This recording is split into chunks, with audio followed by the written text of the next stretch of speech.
Femoral neck fractures in the elderly. Increasingly common due to aging population, usually low energy falls in older patients in our country. Common is bathroom fall.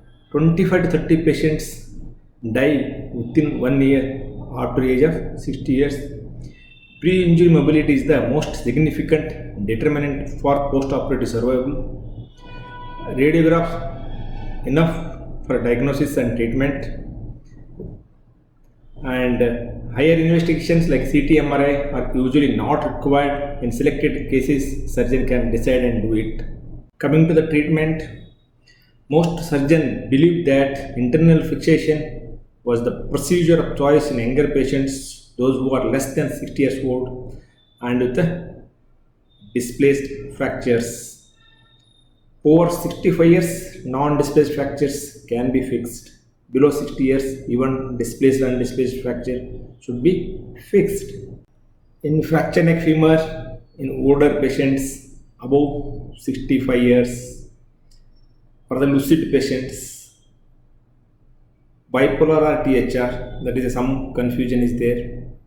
For lucid patients, total hip replacement is superior to internal fixation in the treatment of displaced femoral neck fractures. When total hip arthroplasty was compared to bipolar arthroplasty in a randomized trial, total hip replacement demonstrated superior clinical and functional outcomes. Superior functional outcomes with a total hip arthroplasty for older patients with a displaced femoral neck fractures. These are the 3 studies published in JBJS. These results confirm the better results in terms of hip function and quality of life after total hip arthroplasty as compared with hemiarthroplasty in elderly lucid patients with a displaced fracture of femoral neck. Both patients below and patients above 70 years of age treated with a total hip arthroplasty reported less pain and were more satisfied compared with those treated with an internal fixation or a hemiarthroplasty. But surgeon has to take a decision on case-to-case basis depending upon the patient's medical condition. Hip fracture in elderly is a major public health issue related to bone density, falls and population dynamics. Recent meta-analysis have identified much lower revision rates for primary total hip arthroplasty when compared to primary internal fixation in managing displaced femoral neck fractures in the elderly. A cemented femoral stem resulted in a better quality of life and hip function at 4 and 12 months compared with the treatment with an uncemented stems in a patients above 80 years, lower patient functional demand and patients with a poor bone quality. Coming to the approach, which approach to use in elderly patients?